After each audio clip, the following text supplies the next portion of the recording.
Hello everyone, আসসালামু আলাইকুম। তোমাদের সবাইকে স্বাগতম জানাচ্ছি 10 মিনিট স্কুলের আরও একটি লাইভ ক্লাসে। অ্যান্ড আজকে আমরা চলে আসছি আমাদের এমসিকিউ পার্ট 2 এর ক্লাসে। অর্থাৎ এই যে ক্লাসগুলো হচ্ছে এগুলো কিন্তু মূলত যারা এসএসসি 27 ব্যাচ আছো তোমাদের জন্য, তোমাদের সিকিউ এমসিকিউকে ক্লিয়ার করার জন্য বা লাস্ট মোমেন্টে একটা রিভিশন দেওয়ার জন্য ক্লাসগুলো হচ্ছে, লাইভ ক্লাস হচ্ছে। বাট এগুলো আসলে এই এমসিকিউ ক্লাসগুলো পরবর্তীতে আমাদের যে বাকি স্টুডেন্টরা আছে, ফ্রি স্টুডেন্ট আছে, ওরাও দেখতে পারবে ইউটিউব থেকে। অ্যান্ড তোমরা দেখতে পারবা, তোমাদের কাছে তো একটা অ্যাপে থাকবেই সাজানো গোছানো সব কিছু। তো ঠিক আছে ভাইয়া, তো আমরা আজকে শুরু করবো পার্ট 2। আমরা পিটেস্ট পরীক্ষার জন্য ইম্পর্টেন্ট 50টা এমসিকিউ এই 6টা অধ্যায় থেকে বা 7টা অধ্যায় থেকে, 13 নাম্বারটা যদি ধরি তাহলে এই মোট 7টা অধ্যায় থেকে মোস্ট ইম্পর্টেন্ট 50টা এমসিকিউ নিয়ে আমরা একটা ক্লাস করতেছি। তোমাদের সবাইকে ওয়েলকাম করতেছি আজকের ক্লাসে। অ্যান্ড আমার কথা এবং আমার পিছনের স্লাইডটা সব ঠিকঠাকভাবে দেখতে পাচ্ছ কিনা, শুনতে পাচ্ছ কিনা, অল ক্লিয়ার কিনা একটু আমাকে জানাবা। তোমাদের কাছে একটা কুইজ চলে যাবে, একটা দেখো অপশন আছে, সব ক্লিয়ার থাকলে, অল ক্লিয়ার থাকলে ইয়েস, আর যদি ভুলভাল থাকে তাহলে নো, আমাকে দেখা গেলে ইয়েস, আমাকে দেখা না গেলে নো। ঠিক আছে, আচ্ছা ওকে। তো আমরা একটু অপেক্ষা করি, আস্তে আস্তে বাকিরা জয়েন করে ফেলুক, আমরা অল্প সময়ের মধ্যে ক্লাসটা শুরু করবো। অ্যান্ড মাঝখানে একটা নামাজের ব্রেকও থাকবে, যেহেতু মাগরিবের নামাজের সময় চলে আসবে। আচ্ছা, তো তোমাদের সবাইকে ওয়েলকাম আজকের ক্লাসে। অ্যান্ড যারা যারা সালাম দিচ্ছে তোমাদের সবাইকে ওয়ালাইকুম আসসালাম। আশা করি তোমরা সবাই অনেক ভালো আছো, সুস্থ আছো, শারীরিক মানসিক সবভাবে ঠিকঠাক। অ্যান্ড আমি তোমাদের সাথে আছি, তোমাদের রিফাত ভাইয়া, সাব্বির আহমেদ রিফাত। অ্যান্ড আমরা এখন একটু দেখি যে আসলে আমাদের এই ক্লাসের উদ্দেশ্যটা কি। মূলত আমরা চেষ্টা করছি পুরো বইয়ের উপরে একটা ওভারভিউ নেওয়ার জন্য, যে মোস্ট ইম্পর্টেন্ট কিছু এমসিকিউ দেখে প্র্যাকটিস করে আইডিয়া নেওয়া যে কীভাবে পড়তে হয়। এখন এটা ভাইবো না যে 50-100টা এমসিকিউ পড়লেই শেষ, একদম পরীক্ষায় প্রশ্ন পেয়ে যাবো এখান থেকে, তারপর একদম 100 পেয়ে আসবো। এই চিন্তা করলে ভাইয়া তুমি এখন নাকে তেল দিয়ে ঘুমে যাও, পরীক্ষার পরের দিন উঠো। ঠিক আছে, সিম্পলি ভাইয়া ব্যাপারটা বুঝতে হবে যে তোমার এইখানে প্র্যাকটিস করার মূল উদ্দেশ্য কী, তোমাদেরকে আইডিয়া দেওয়া। পড়াশোনা নিজের করতে হয়, বুঝছো?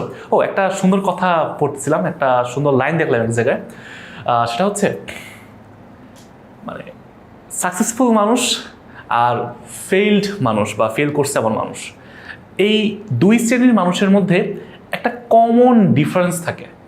সেটা হচ্ছে তাদের কাজের ওয়ে, তারা কীভাবে ডিল করে কোনো একটা প্রবলেম বা কোনো একটা এমন কিছু সামনে চলে আসছে, একটা অবস্ট্যাকল সামনে চলে আসছে, একটা বাধা চলে আসছে, এইটা দুই শ্রেণীর মানুষের সামনেই আসে।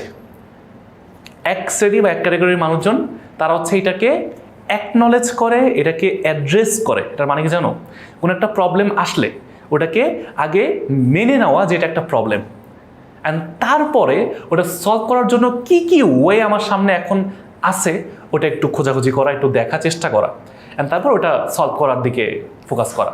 এটা হচ্ছে যারা সাকসেসফুল তারা এইভাবে চেষ্টা করে, এভাবে চিন্তা করে, এভাবে কাজ করে। অন দ্য আদার হ্যান্ড যারা হচ্ছে ফেল করে বা যারা হচ্ছে এক জায়গায় ঘুরতে থাকে, তারা আসলে সামনে আগাইতে পারে না। এরা কারা?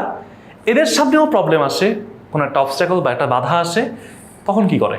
তখন তারা হতাশ হয়ে যায়, তখন তারা মানে ব্লেম করা শুরু করে, ব্লেম গেম দেওয়া শুরু করে, ব্লেম গেম শুরু করে দেয় যে এইটা নাই তাই করতে পারতেছি না, আমার কাছে ভালো ফোন নাই তাই ভালো ক্লাস করতে পারতেছি না, আমার ইন্টারনেট স্লো তাই ক্লাস করতে পারতেছি না, আমার কাছে ভালো একটা পরিবেশ নাই, আমার পাশে অনেক শব্দ হয়, আমি ভালো যে রুমে পড়তে পারতেছি না, অনেকের তো ভালো রুম আছে, ভালো পড়ার টেবিল আছে, এরকম অনেক রকম মানে স্টোরি সাজায়।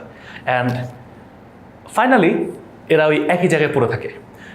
যে লোকটা সাকসেসফুল হয়েছে বা যে স্টুডেন্টটা সাকসেসফুল হয়েছে, ওর কাছেও কিন্তু সেম একটা প্রবলেম কারো না কারো কাছে আসছে। সবাই যে মানে খুব বড় লোক, সবার কাছে ভালো ভালো সুন্দর ফোন আছে, ইন্টারনেট আছে, সবাই খুব ভালো ক্লাস করতে পারে, ভালো টিচার কাছে পড়তে পারে, নট লাইক দ্যাট, এরকম কিছু না।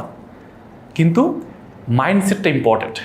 একদল এটাকে সলভ করার ট্রাই করে ইন এনি ওয়ে, আরেক দল এটাকে নিয়ে গল্প পেঁচায়, গল্প বানায়, অ্যান্ড তারপর যেখানে ছিল ওইখানেই পড়ে থাকে জেনারেশনাল ওয়েতে। একদম তার দাদা এরকম ছিল, তার বাবা এরকম, তার বাবা দাদা চেষ্টা করছে যে অ্যাটলিস্ট পরের জেনারেশনটা ভালো হোক, বাট ওই যে গল্প বানাতে খুব মজা লাগে। তো যাই হোক, তোমাদের এই কথাগুলো বলার উদ্দেশ্য হচ্ছে সামনে তোমাদের অনেক কঠিন সময় আছে, পরীক্ষা আছে, টেস্ট পরীক্ষা, তার অল্প সময়ের মধ্যে টেস্ট পরীক্ষা আছে, তারপর এসএসসি পরীক্ষা আছে, মেবি 2 মাস 2.5 মাস করে গ্যাপ দিয়ে তোমার হচ্ছে 3টা পরীক্ষা হয়ে যাবে, টেস্ট এসএসসি না। অনেকের হয়তো অলরেডি টেস্ট পরীক্ষা শুরু হয়ে গেছে। তো এখন ভাইয়া ওই গল্প বানানোর সময় আর নাই। যদি তুমি নিজের অবস্থানটা পরিবর্তন করতে চাও, নিজের জন্য একটা সুনাম নিয়ে আসতে চাও এবং নিজের স্বপ্ন পূরণ করতে চাও, নিজের একটা সম্মান বা মর্যাদা নিয়ে আসতে চাও, তাহলে হচ্ছে নিজের কাজটা ভালো করে করো। আর তোমার স্টুডেন্ট অবস্থায় মেন কাজ হচ্ছে তোমার পড়াশোনা করা। তোমার স্টুডেন্ট অবস্থা তোমার মেন কাজ হচ্ছে পড়াশোনা করা, এটা একটু ভালো করে করো। বাকিগুলো করবা, বাট এটাকে মেন রেখে, ঠিক আছে? তো যাই হোক, মাইন্ডসেট নিয়ে একটু কাজবাজ করো। এখন আমাদের সময় হয়ে গেছে, ক্লাস শুরু করি। তো ঠিক আছে, আমরা আজকের ক্লাসটা শুরু করতেছি। আর আমি শুরুতে বলে রাখি, আমরা একটানা ক্লাস করব। কেউ যদি মনোযোগ হারায় ফেলো, অন্য কিছু থেকে চলে যাও, তারপর ঘুরে এসে ক্লাস দেখতে এসে হ্যাঁ বুঝি নাই, এটা আবার করান, কোনো লাভ নাই। কারণ এই ক্লাসটা রিভিশন দেওয়ার জন্য, এটা কোনো থিওরিক্যাল ক্লাস না যে তোমাদেরকে নতুন করে বুঝাইতেছি। এই সব ক্লাস হয়ে গেছে, এগুলো আগের পড়া, জাস্ট একটু রিভিশন দিতেছি, জাস্ট রিভিশন। ঠিক আছে, শুরু করে আসো। তো চ্যাপ্টার 7 থেকে 13 দেখেই বুঝতে পারতেছি যে আমরা শুরু করতেছি তরঙ্গ শব্দ এই অধ্যায়টা থেকে, এবং আমরা শেষ করবো হচ্ছে তেজস্ক্রিয়তা ইলেকট্রনিক্স, ওই যে টপিকটা লাস্ট একদম প্রথম 6টা অধ্যায় থেকে একটা ক্লাস হয়ে গেছে, পার্ট 1। আজকে হচ্ছে পার্ট 2, অর্থাৎ 7 নম্বর অধ্যায় থেকে 13 নম্বর অধ্যায় পর্যন্ত বেস্ট 50 MCQ আমরা দেখবো। ঠিক আছে, আসো তো আস্তে আস্তে শুরু করি। এবং এই ক্লাসটা পরে রেকর্ড অবস্থা পেয়ে যাবা। এই ক্লাস দুইটা মূলত তোমাদের পেড স্টুডেন্ট তো তোমরা দেখতেছো, এই লাইভ ক্লাস করতেছো। আমাদের যারা ফ্রি স্টুডেন্ট, যারা আমাদের এর বাইরের স্টুডেন্টরা আছে কোর্সের বাইরে, ওরা দেখতে পারবে ইউটিউব থেকে। একটা আমার প্রশ্ন, 1 মিটার লম্বা একটা সুতায় 30 গ্রাম ভরের একটি ইটের টুকরা ঝুলিয়ে দিলে দোলনকাল কত হবে? তাই দেখো ভাইয়া, তরঙ্গ শব্দ অধ্যায়ের মধ্যে আমরা কিন্তু জানি যে এখানে একটা হচ্ছে তরঙ্গের, তোমার হচ্ছে বেগ, কম্পাঙ্ক, তরঙ্গ দৈর্ঘ্য, পর্যায়কাল, এগুলো একটা টপিক আছে। এছাড়াও তোমার স্প্রিংয়ের টপিক আছে, সুতায় দিয়ে ঘুরাইলে, তারপর পর্যায়কাল, এরকম হাইজে অনেক টপিক আছে। আর সিকিউর জন্য প্রতিধ্বনি শুনবে কি শুনবে না, সবচেয়ে ইম্পর্টেন্ট টপিক। এর পাশাপাশি বিভিন্ন তাপমাত্রায় শব্দের বেগ বের করা, এটা একটা ইম্পর্টেন্ট টপিক। তো এখন এইরকম প্রশ্ন যখন দেখবা, তো তখন দেখেই বুঝতে হবে যে এখানে কোন সূত্র লাগবে ভাইয়া। দোলনকালকে আরেকটা ভাবে বলা হয় পর্যায়কাল। পর্যায়কাল আমরা জানি, পর্যায়কালকে আমরা টি দ্বারা প্রকাশ করি, বড় হাতের টি।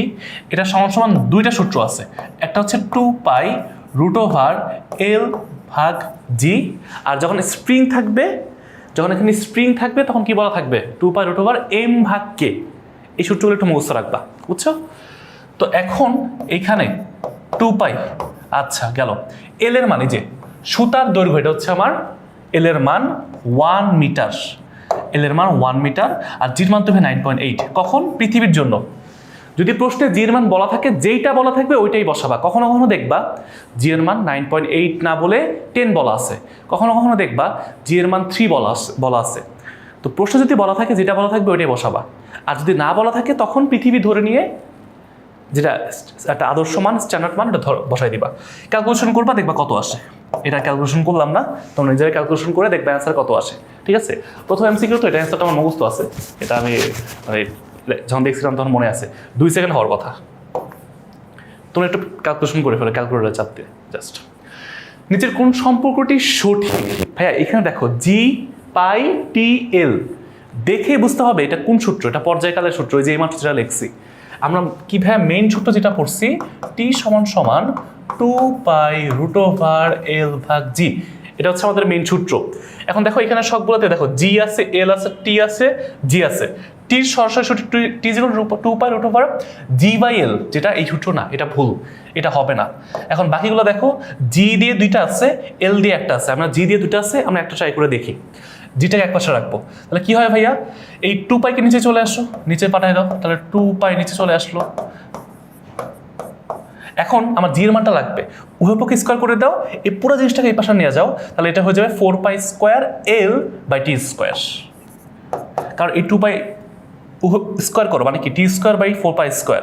এটাকে জিটাকে এই পাশে নিয়ে আসো, এটাকে এই পাশে নিয়ে যাও, মানে নিচে নিয়ে যাও, নিচে এটা উল্টাকে ফেলবে আবার, তাহলে হয়ে যাবে এরকম 4π²। আর এল উপরে রুট আছে, স্কোয়ার করলে রুট চলে যাবে, শুধু এল থাকবে।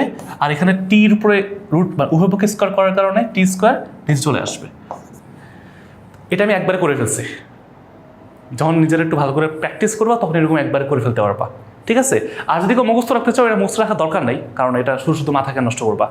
তার মানে অ্যান্সার কি? ডি, বুঝছো? তো এইভাবে সিম্পলি একটা সূত্র মনে রেখে এরকম করে 3টা মান বের করতে হইতে পারে, কখনো জি, কখনো এল, কখনো টি। বুঝছি? গেল।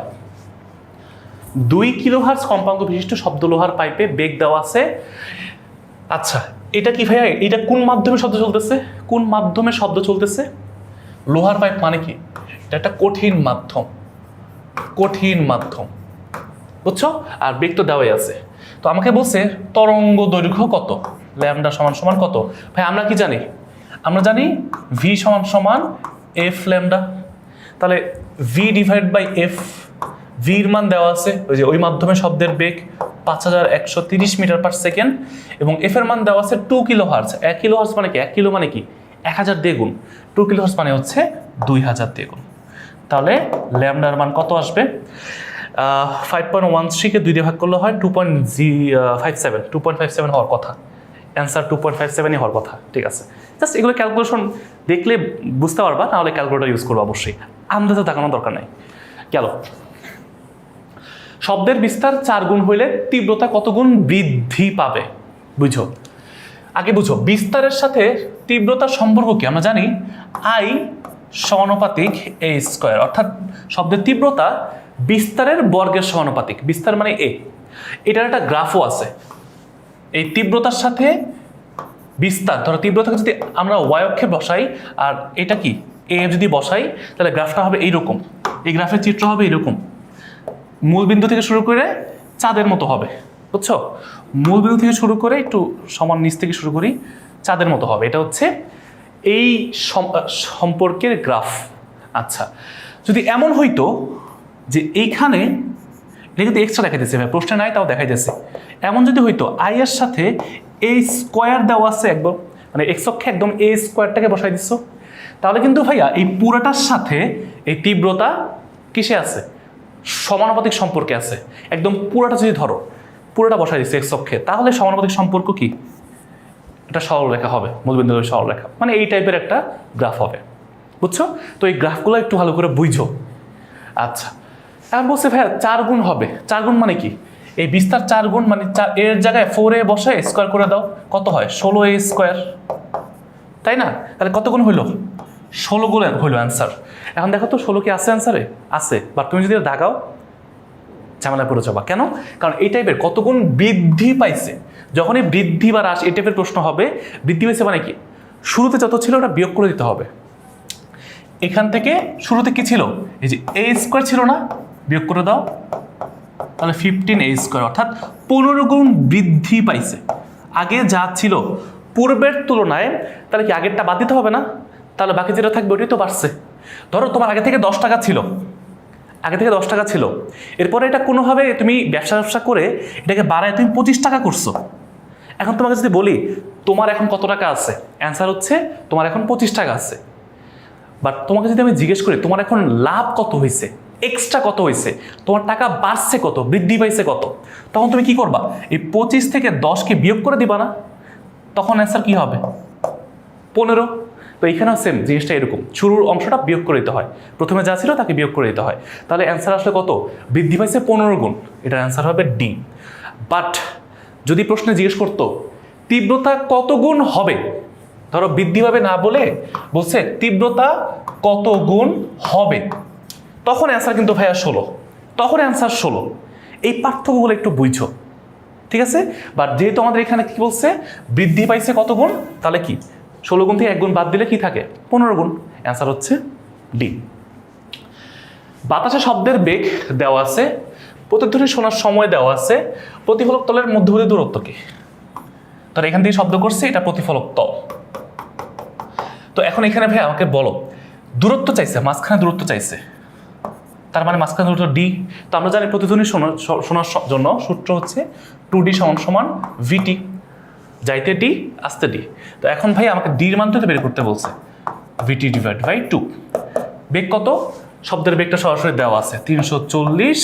সময় প্রতিধ্বনি শুনতে সময় পাইছে 1.5 সেকেন্ড। 1.5 ডিভাইড বাই 2, 2 ইন্টু 170, তার 170 আর হচ্ছে তোমার 85, 255 হওয়ার কথা, 255 মিটার হওয়ার কথা। ঠিক আছে, ক্যালকুলেশনগুলো এইভাবে নিজে নিজে করে ফেলা যায়, অথবা ক্যালকুলেটর দিয়ে করো, তোমার যেটা ইচ্ছা। গেল, কেন ক্যালকুলেটর ছাড়া মাঝে মাঝে করি? কারণ যখন উপরের দিকে উঠবা মেইন তো ভার্সিটি অ্যাডমিশন টেস্ট, তাই না? ঢাকা ইউনিভার্সিটির পরীক্ষা দিবা, চিটাগাং ইউনিভার্সিটির পরীক্ষা দিবা, জাহাঙ্গীরনগরের পরীক্ষা দিবা।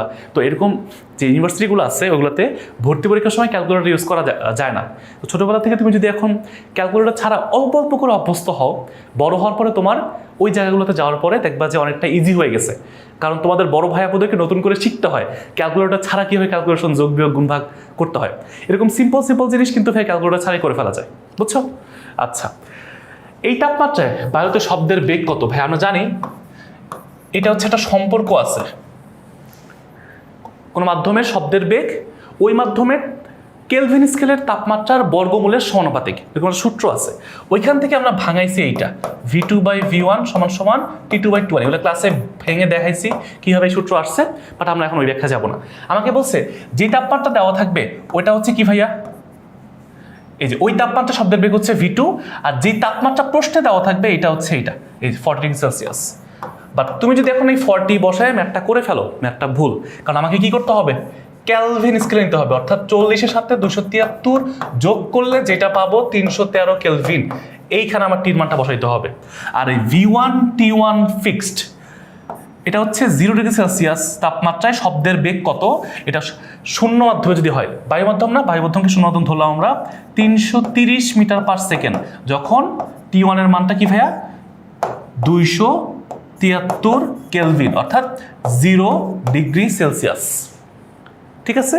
তো V1 এর মানটাও ফিক্সড, বায়ু মাধ্যম বা শূন্য মাধ্যম বললে এটা কাছাকাছি, তো একই ধরা হয় আর কি। T1 এর মানটাও ফিক্সড, T2 এর মানটা প্রশ্ন দেওয়া আছে, V2 এর মানটা বের করো, মানে ওই তাপমাত্রায় শব্দের বেগটা কত। তাহলে V2 সমান কি হবে? √, T2 এর মান কত?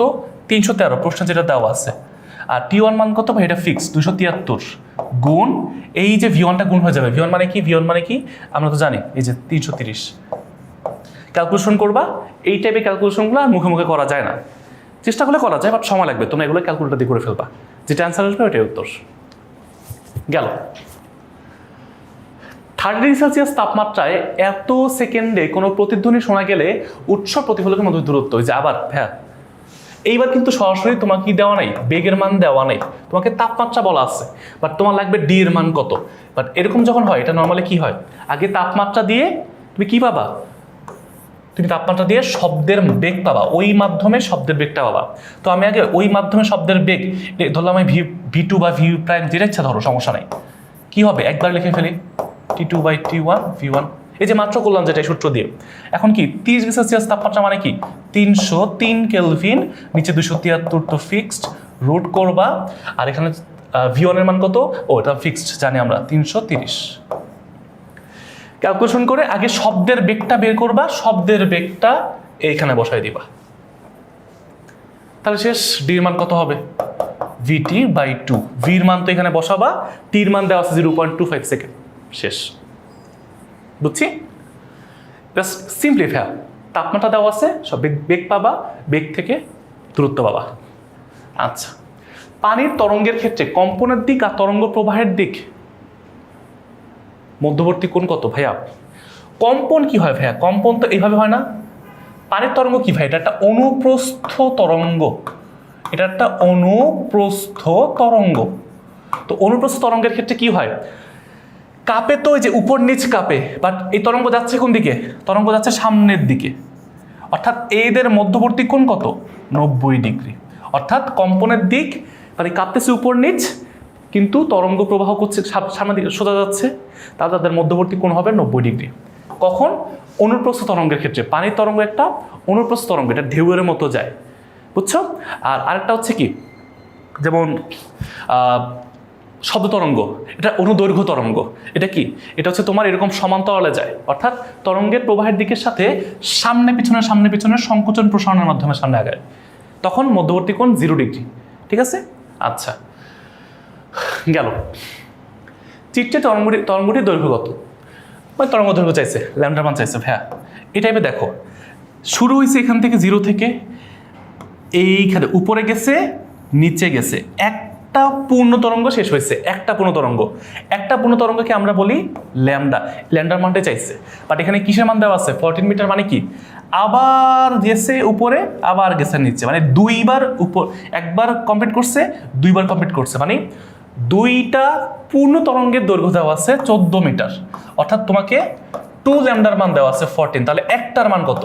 7 মিটার। তার অ্যান্সার হচ্ছে 7। যদি এমন হইতো এইটা একদম এই পর্যন্ত দেওয়া আছে, তার মানে কি এইখান থেকে শুরু করে এই পর্যন্ত দুইটা ফুল হয়েছে, আর এই পর্যন্ত কি ভাইয়া আরেকটা 0.5 মানে হাফ হয়েছে, তাহলে 2 যোগ 0.5 মানে কি হাফ, 2.5। তাহলে 2.5 ল্যামডা সমান সমান কি হইতো? 14। ল্যামডা সমান সমান কি হইতো? 14/2.5। কখন? যখন এই পুরোটা নিতাম, বাট এখানে তো প্রশ্ন এটা বলে নাই, এই জন্য এটা লাগবে না। দেখবা যে কোন পর্যন্ত গেছে, কোন পর্যন্ত মান দেওয়া আছে, ওই মানটা তোমার লাগবে জাস্ট, ঠিক আছে? খালি একটা আপ একটা ডাউন মিলে কি হয়? একটা পূর্ণ তরঙ্গ হয়। এটা কখন? যখন অনুপ্রস্থ তরঙ্গ তখন। আর যে অনুদৈর্ঘ্য তরঙ্গ হয় সংকোচন প্রসারণের মাধ্যমে, ধরো একটা সংকোচন হয়েছে, একটা প্রসারণ হয়েছে, আবার একটা সংকোচন হয়েছে, একটা প্রসারণ হয়েছে, বুঝো? একটা সংকোচন আর একটা প্রসারণ মিলে একটা পূর্ণ তরঙ্গ হয়। একটা সংকোচন একটা প্রসারণের দৈর্ঘ্য মিলে, এইটা পুরোটাকে একসাথে বলা হয় ল্যামডা। আবার একটা সংকোচন একটা প্রসারণ, তার মানে এখানে একটা ল্যামডা, তার মানে মোট হচ্ছে 2 ল্যামডা। তো এই সংকোচন প্রসারণগুলো একটু মনে রেখে এভাবে। আর অনুপ্রস্থ তরঙ্গ মানে কি? এরকম করে ঢেউয়ের মতো যায়, তো একটা উপর আর নিচে মিলে একটা পূর্ণ তরঙ্গ হয়। এগুলো হচ্ছে বেসিক জিনিসপত্র। গেল, এটা হচ্ছে দেখেই বুঝতে পারতেছো প্রতিফলন, আলোর প্রতিফলন অধ্যায়ের টপিক। বিও বস্তুর প্রতিবিম্বের আকৃতি কিরূপ হবে বুঝো ভাইয়া। এই যে বিও, আগে বুঝো এটা কোথায় আছে। আমরা কিন্তু ক্লাসের মধ্যে রুল অফ 6 পড়ছি, তাই না? একদম অসীম যদি হয় এটা হচ্ছে আমরা 1 নাম্বার ধরি, একদম দাগের বাইরে আমরা অসীম ধরে নিছি। অসীম আর বক্রতার কেন্দ্র সি এর মাঝখানে যে কোনোটা জায়গাকে আমরা 2 নাম্বার পয়েন্ট ধরি, বক্রতার কেন্দ্রকে আমরা 3 নাম্বার পয়েন্ট ধরি, বক্রতার কেন্দ্র আর প্রধান ফোকাসের মাঝখানের পয়েন্টটাকে আমরা 4 নাম্বার ধরি, প্রধান ফোকাসের যে পয়েন্টটা এটাকে আমরা 5 নাম্বার ধরি, একদম প্রধান ফোকাসের উপরে যদি হয়। আর এটা হচ্ছে মেরু, মেরু আর প্রধান ফোকাসের মধ্যবর্তী জায়গাকে আমরা 6 নাম্বার ধরি।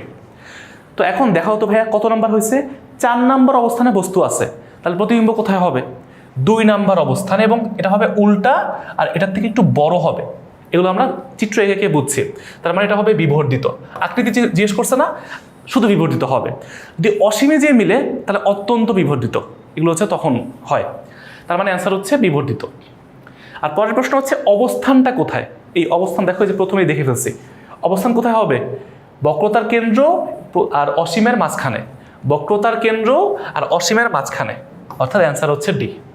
এই টাইপের প্রশ্নে তোমাকে চিত্র দিয়ে তোমাকে কি বলবে? 2টা প্রশ্ন অ্যান্সার করতে বলবে। তুমি জাস্ট ওই একটা রুল মনে রাখবা যে কোন অবস্থানকে কত বলা হয় আর কোথায় লক্ষ্যবস্তু রাখলে কোথায় প্রতিবিম্ব তৈরি হয়, বুঝছি? ওই একটা দিয়ে সব টাইপের প্রশ্ন অ্যান্সার করতে পারবে ইনশাল্লাহ। তো তার আগে আরেকবার একটু মনে করে দিই তোমাদেরকে যে হ্যাঁ এই ক্লাসের মূল উদ্দেশ্য কী ছিল, একটা রিভাইজ করার বা রিভিশন দেওয়া এবং একটা আইডিয়া নেওয়া যে আসলে কোন টাইপের প্রশ্নগুলা পরীক্ষার জন্য ইম্পর্টেন্ট, বা এই অধ্যায় থেকে আসার মতো কিছু ইম্পর্টেন্ট প্রশ্ন। বাট এমন না যে তোমাকে আমি প্রশ্ন ধরা দিচ্ছি তোমার স্কুলে এইখান থেকেই সব আসবে। তুমি ধরে নিতে পারো যে এখান থেকে তোমার 60% প্রশ্ন তুমি ইনশাল্লাহ একদম ডিরেক্ট টাইপ কমন পেয়ে যাবা। বাট এর পাশাপাশি তোমাকে কিন্তু মেইন বই পড়তে হবে, বিগত বছরের প্রশ্ন সলভ করতে হবে, নাহলে তুমি জীবনেও এমসিকিউতে 20, 22, 23, 24, 25 পাবা না। 22-এর উপরে বা 20-এর উপরে নাম্বার আনতে হলে তোমাকে অবশ্যই বেশি বেশি বোর্ড প্রশ্ন এবং বইটা ভালো করে পড়তে হবে, প্র্যাকটিস করতে হবে। That's it. ঠিক আছে, আসো। তো এখন আমরা এখান থেকে শুরু করতে পারি। বলছে যে চিত্রটিতে প্রতিফলন কোণের মান কত? ভাইয়া দেখো এখানে একটা মান দেওয়া আছে 30 ডিগ্রি কোণ, বাট এইটা কি আমাদের আপাতন কোণ? দেখতে তীর চিহ্ন দেখে বুঝতে হবে এটা দিকটা কোন দিকে আছে, দেখে বুঝতে হবে এটা কি ঢুকতেছে না বের হইতেছে। এইটা দেখে বুঝতেছে এটা ঢুকতেছে, তার মানে এই যে কোণটা, এটা অনেকে ভাববে এটা আপাতন কোণ, বাট তোমাদেরকে একটা ছোট্ট জিনিস মনে করা দিই ভাইয়া, এই যে অভিলম্ব ON অভিলম্ব, আপাতন কোণ, প্রতিফলন কোণ, প্রতিসরণ কোণ, যত কোণ আছে আমরা সবসময় অভিলম্বের সাথে চিন্তা করব। অর্থাৎ আমার লাগবে এইটা অভিলম্বের সাথে সে কত কোণে ইনসিডেন্ট হয়েছে বা আপতন হয়েছে বা আপতিত হয়েছে। আর এই যে প্রতিসরণ যেটা বাইরের দিকে যাচ্ছে প্রতিফলনের পরে, এই কোণটা হচ্ছে প্রতিফলন কোণ। প্রতিসরণ তো পরের অধ্যায়, প্রতিফলন কোণ।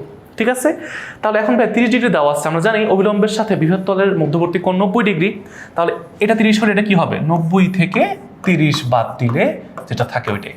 এটা হচ্ছে আমার আপাতন কোণের মান 60 ডিগ্রি। তাহলে এখন প্রশ্ন আসে ভাইয়া প্রতিফলন কোণের মান কত কত হবে? ভাই আপাতন কোণ আর প্রতিসরণ কোণের মান, বারবার প্রতিসরণ বলতেছি, অধ্যায় 9 অধ্যায় 8 ঢুকে দিয়েছি। আপাতন কোণ আর প্রতিফলন কোণের মান কি হবে? সমান হবে, এটা সূত্র। তাহলে অ্যান্সার হচ্ছে প্রতিফলন কোণের মানও হবে 60 ডিগ্রি। আপাতন কোণের মান যদি জিজ্ঞেস করতো তাও 60, প্রতিফলন কোণের মানও 60। ঠিক আছে, অ্যান্সার হচ্ছে সি। গেল। সমতল দর্পণের বক্রতার কেন্দ্র কোথায় অবস্থিত ভাইয়া? বক্রতার কেন্দ্র বলতে কি বোঝায়? তুমি যে কোনো একটা দর্পণ নিছো, বৃত্তাকার বা বক্রাকার। এখন এই এটা যেই বৃত্তের অংশ, সেই বৃত্তের কেন্দ্রকে বলা হয় বক্রতার কেন্দ্র। যখন কি এটা বাঁকা একটা তুমি আয়না নিছো, একটা বাঁকা আয়না নিছো, বুঝছো, তখন তুমি বলতে পারো এটার একটা বক্রতার কেন্দ্র আছে, এটাকে আমরা সি দ্বারা প্রকাশ করি।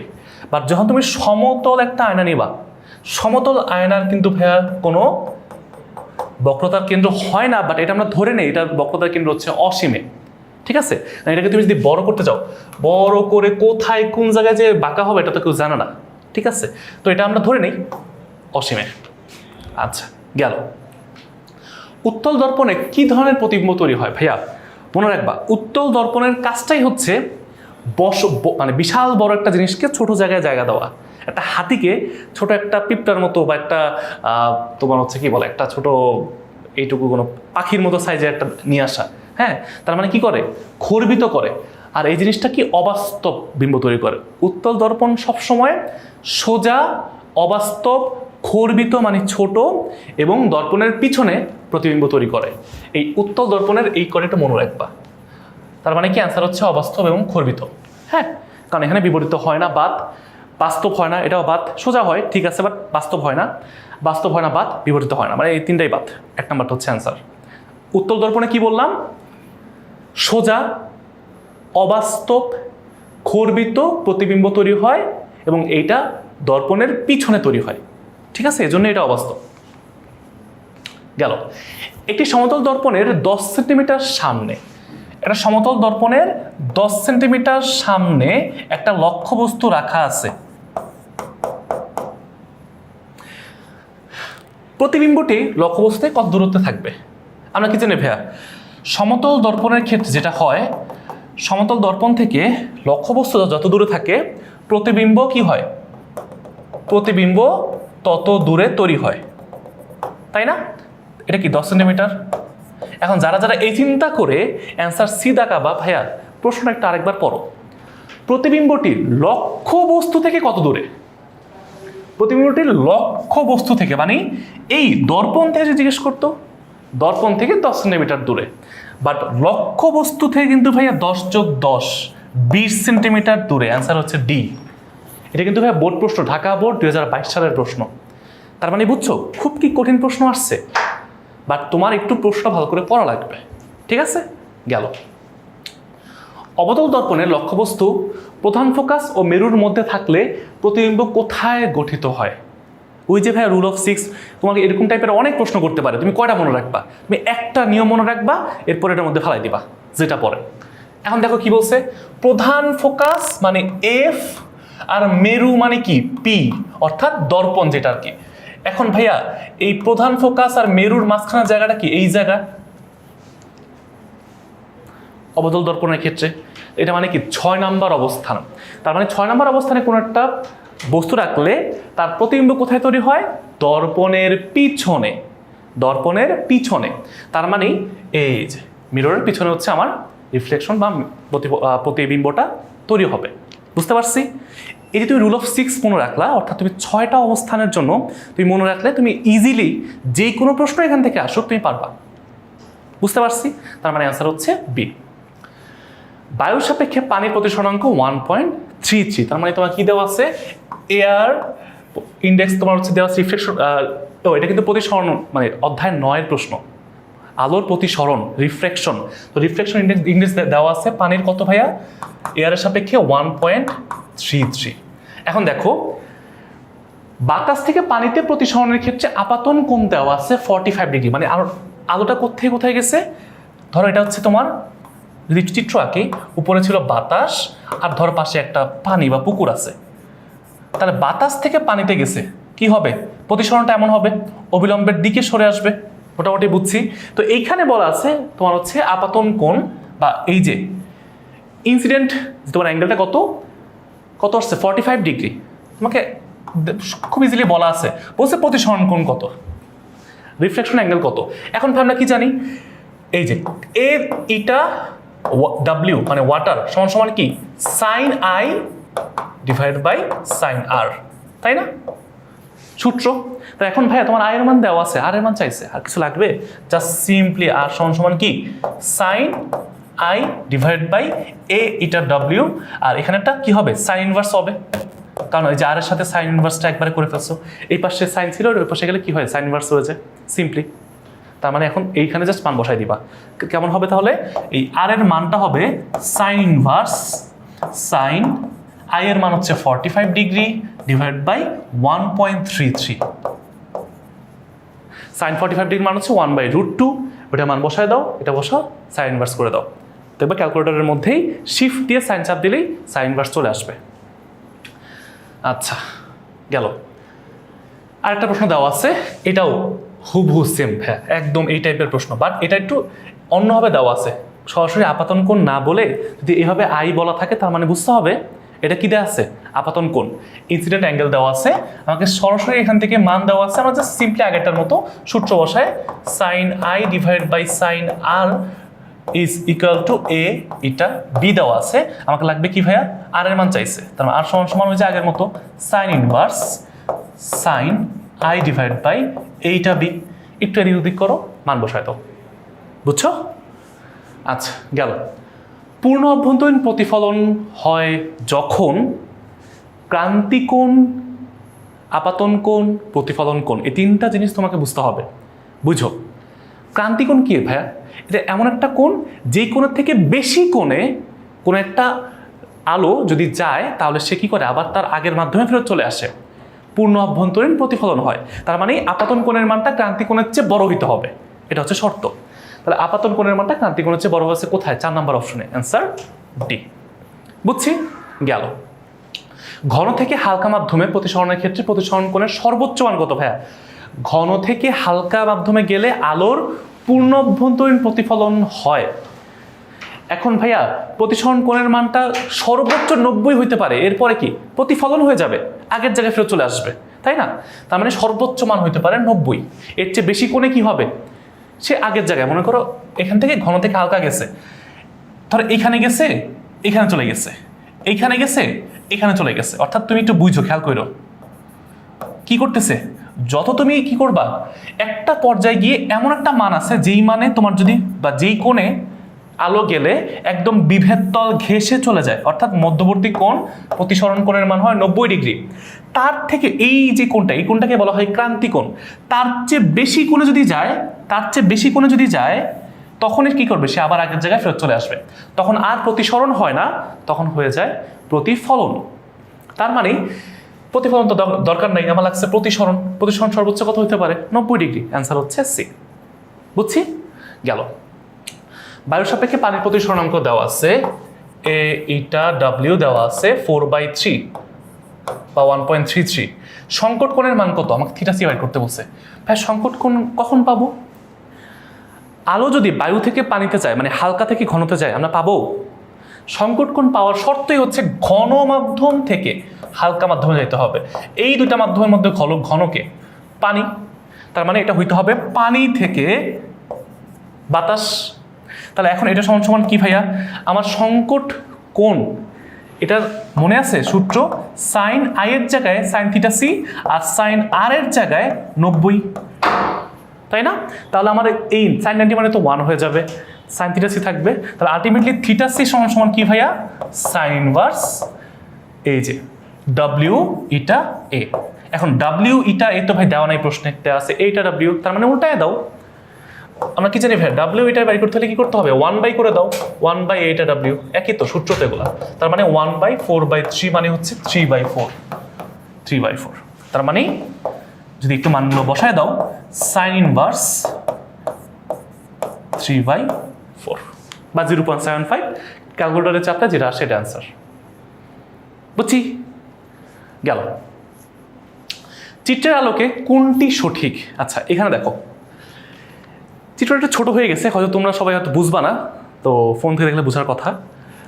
এখানে বলা আছে যে আপাত যে এইটা একটা এইভাবে গেছে, কোনটা একটু ডিরেকশনটা ভুল আছে।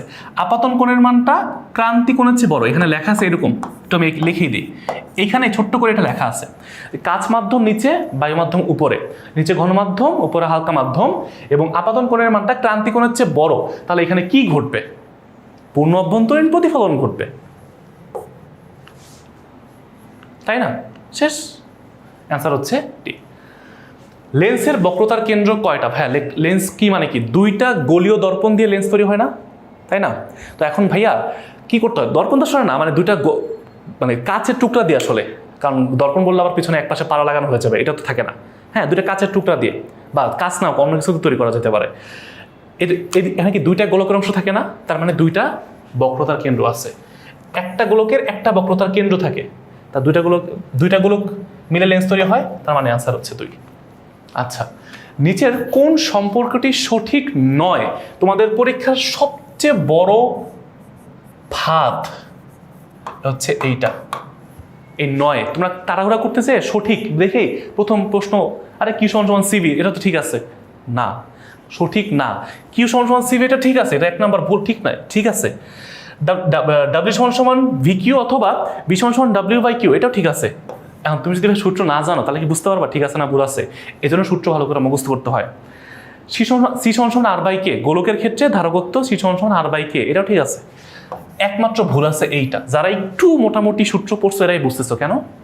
আমরা জানি ই সমান এফ বাই কিউ, তাহলে এফ সমান কি হওয়ার কথা? E Q. এখানে কি কিউ আছে? ভাগ আছে, তার মানে এটাই ভুল, এটাই ভুল, এটাই সঠিক নয়। অ্যান্সার হচ্ছে বি। কেমন জিনিস না যে ভুল জিনিসটা ঠিক দেখান লাগতেছে? এরকমই খেলা হচ্ছে জীবনে, এরকম বুঝছো? জীবনে অনেক সময় অনেক কিছু মনে হবে যে এটা ভুল, শুরুতে বুঝবা না।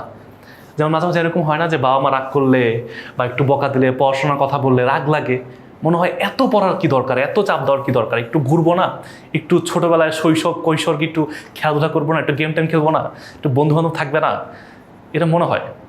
তাদেরকে ভুল মনে হইতে পারে, বাট একটা বয়স পার করার পরে এটা হইতে পারে কারো 3 বছর, কারো 5 বছর, কারো 7 বছর, এরপরে বোঝা যায় যে না এটাই আসলে ঠিক ছিল। তারপর তোমরা নিজেরা যখন বুঝো তখন তোমরা তোমাদের বাচ্চা কাচ্চার সাথে ওই আচরণটাই করবা বা করো, এখন তো করো না, করবা যেটা তোমরা নিজেরা ছোটবেলায় পছন্দ করতাম। তোমাদের বাবা মাকে খারাপ মনে করতে যে তারা তোমার ভালো চায় না, তোমার খুশি দেখতে পারে না, আনন্দ দেখতে পারে না, সারাদিন পরের কথা বলে, রাগ করে। কিন্তু এগুলো যে প্রত্যেকটা কথা কতটা মূল্যবান, এগুলো একটা বয়স পার করার পরে বুঝবা। এখন এমন যুগ চলতেছে যে সবাই বলবে পড়াশোনা দরকার নাই, পড়াশোনা ওভাররেটেড, স্কিল ডেভেলপ করো, এই করো, স্যাং করো, ত্যান করো, সবই দরকার আছে। বাট পড়াশোনা ভাই একটা রুট, একটা শিকড়, এটাকে শক্ত করে রেখে এর আশেপাশে অনেক কিছু দিতে পারো, বুঝছো? তাহলে দেখবা যে অনেক বড় হবা।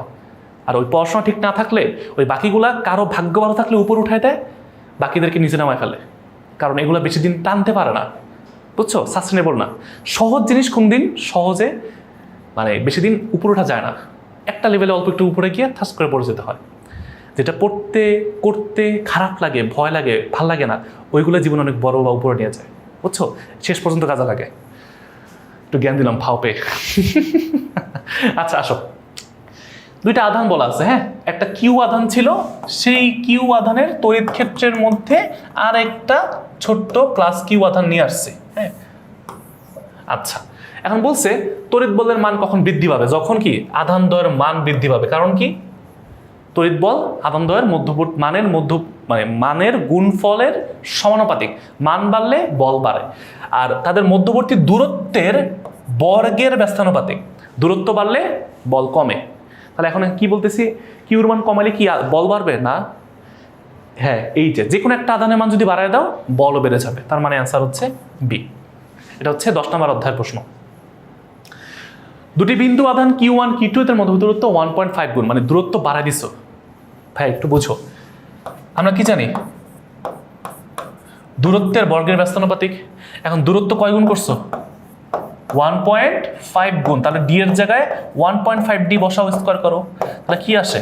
আমি অনেকভাবে করা যায়, আমি শর্টলি করাইতেছি তোমাদেরকে। 1.5 কে স্কোয়ার করলে হয় 2.25, সাথে আছে ডি স্কোয়ার। এই 1/2.25কে তুমি যদি আগে নিয়ে আসো তাহলে এফ সমানুপাতিক এরকম হয়। তার মানে এইটা মানে কি ভাইয়া, এইটাকে তুমি যদি বলো F1, এই যে F1, তাহলে আগের প্রথম অবস্থার চেয়ে কত গুণ?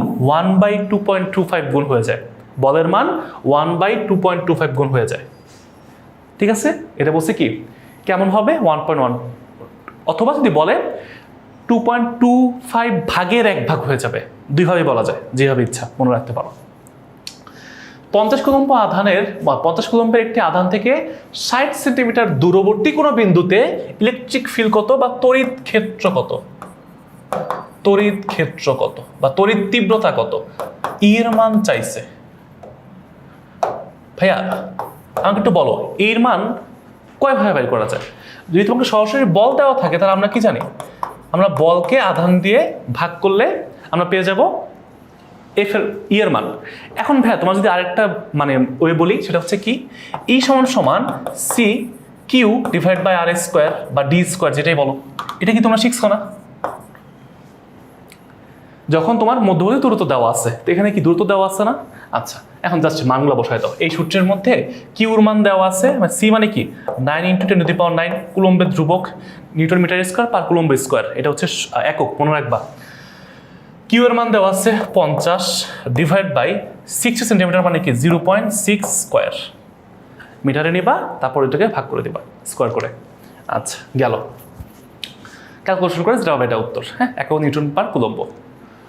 বিভবের একক কি ভাইয়া? বিভব মানে কি? বি সমান সমান কি W divide by Q, W সমান সমান ডাব্লিউ ডিভাইড বাই কিউ। আচ্ছা, অথবা এটার সংজ্ঞা আছে এরকম যে একক ধনাত্মক আধানকে কোনো একটা তড়িৎ ক্ষেত্রে স্থাপন করতে, অসীম থেকে নিয়ে এসে একটা তড়িৎ ক্ষেত্রে স্থাপন করতে যে পরিমাণ কাজ করতে হয়, এটা হচ্ছে ডাব্লিউ বাই কিউ। এখন ভাইয়া কাজের একক কি? কাজের একক হচ্ছে জুল। আর কুলম্ব মানে কিউ মানে কি চার্জের প্রকাশ, এটার একক কি কুলম্ব। তাহলে জে বাই সি মানে কি J C inverse 1 joule per coulomb. ঠিক আছে, বিভবের আরেকটাই জুল পার কুলম্বকে বলা হয় ভোল্ট, ভি। আচ্ছা, নিচের কোনটি কোনো বস্তুর চার্জ ধারণ ক্ষমতাকে প্রকাশ করে? চার্জ ধরে রাখা, সংরক্ষণ করা, এটা কার বৈশিষ্ট্য ভাইয়া? বা এটা দিয়ে কি বোঝায়? এটাকে বলা হয় ধারকত্ব। এই বৈশিষ্ট্যটাকে বলা হয় ধারকত্ব। কোনটা ধারক কি করে? ধারণ করে রাখে। কি ধারণ করে?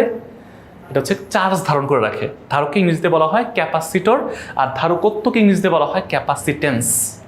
এটা একটা বৈশিষ্ট্য, চার্জ ধারণ করার যে ক্ষমতা বা সক্ষমতা বা বৈশিষ্ট্য। ঠিক আছে, আচ্ছা, কোনো তড়িৎ ক্ষেত্রে 15 কুলম্বের একটি আহিত বস্তু স্থাপন করলে সেটি 3 কিলো নিউটন বল অনুভব করে। ভাইয়া কিউর মান দেওয়া আছে 15 কুলম্ব, এফ এর মান দেওয়া আছে 3 কিলো নিউটন। 3 কিলো নিউটন মানে কি 3 × 1000 নিউটন, মানে 3000 নিউটন। আমাকে বলছে তড়িৎ ক্ষেত্রের মান ই এর মান কত? ভাই একদম সোজা না? ই সমান সমান কি? এই প্রশ্ন দেখো বলের মান দেওয়া আছে, তার মানে তোমাকে বলের মান দেওয়া থাকলে কি করতে হবে, দূরত্বের মান দেওয়া থাকলে কি করতে হবে, দুইভাবেই করা দিলাম, যেটা যেভাবে আসে একই জিনিস, দুটো ঘুরে পেঁচে একই জিনিস। তুমি যদি ই সমান সমান এফ বাই কিউ, এখানে এফ এর মানটা বসায় দাও এবং দুইটা সমান চার্জ ধরো, তার মানে কি C q square divide by q এবং সাথে হচ্ছে ডি স্কোয়ার। বুঝো নাই? এফ মানে কি ভাইয়া? ও আমি এফ লিখছি কেন এখানে, এফ তো থাকবে না।